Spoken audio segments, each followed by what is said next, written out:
sobre o quanto que essa eleição está movimentando as redes sociais, o quanto que os candidatos estão observando os números de YouTube, de Instagram, de Twitter. Qual que é o balanço que a gente tem até aqui, hein, Pedro?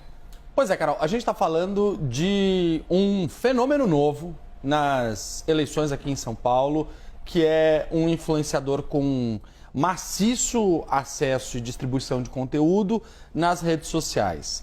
O Felipe Nunes fez uma pesquisa pela Quest que traz um panorama de qual é o impacto do fator Marçal nas eleições de 2024.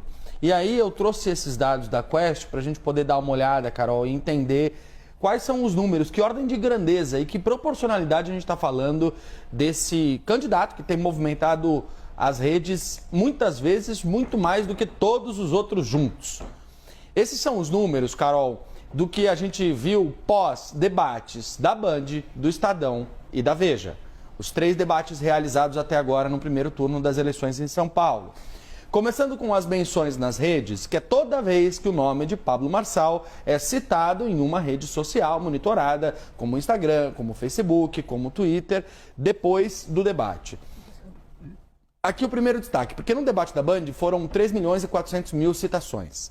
No debate do Estadão caiu para 2.100.000 citações. E cai mais na Veja. E cai na Veja para 760.000 citações. Estava conversando com a Carol ontem e a Carol questionava sobre a diferença entre o cenário Band, o cenário Estadão e Veja, porque é uma televisão aberta, porque tem mais repercussão. No caso da Band foram até os outros veículos do grupo, acabaram também veiculando o debate. Exatamente. E o que o Felipe me disse? Que é uma dúvida genuína, realmente você tem aqui na Band uma projeção maior, mas o que ele falou é, estes 2 veículos teriam o mesmo peso.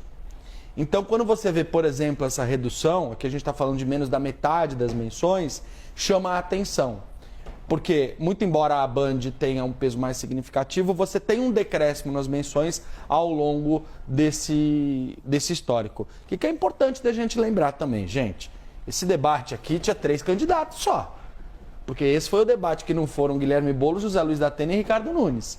Então, você tem também uma expectativa muito menor do que quando você tem o corpo cheio, o debate completo, né?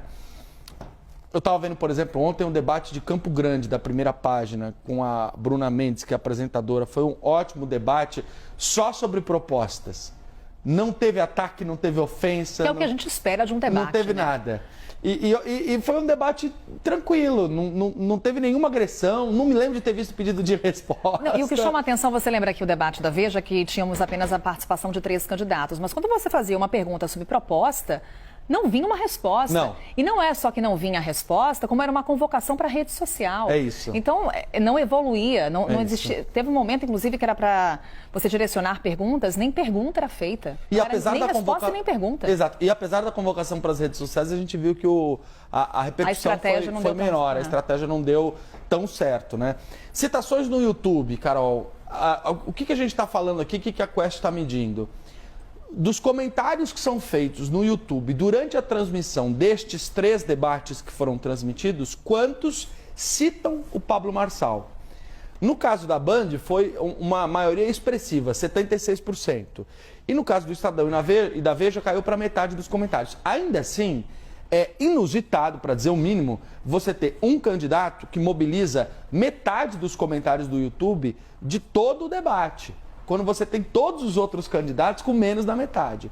Então, ainda há uma presença expressiva desses eleitores do Marçal, apoiadores do Marçal, nesses três debates. E quando a gente fala de postagens no TikTok e no Instagram, a gente tem um outro dado curioso, Carol, porque a gente percebe que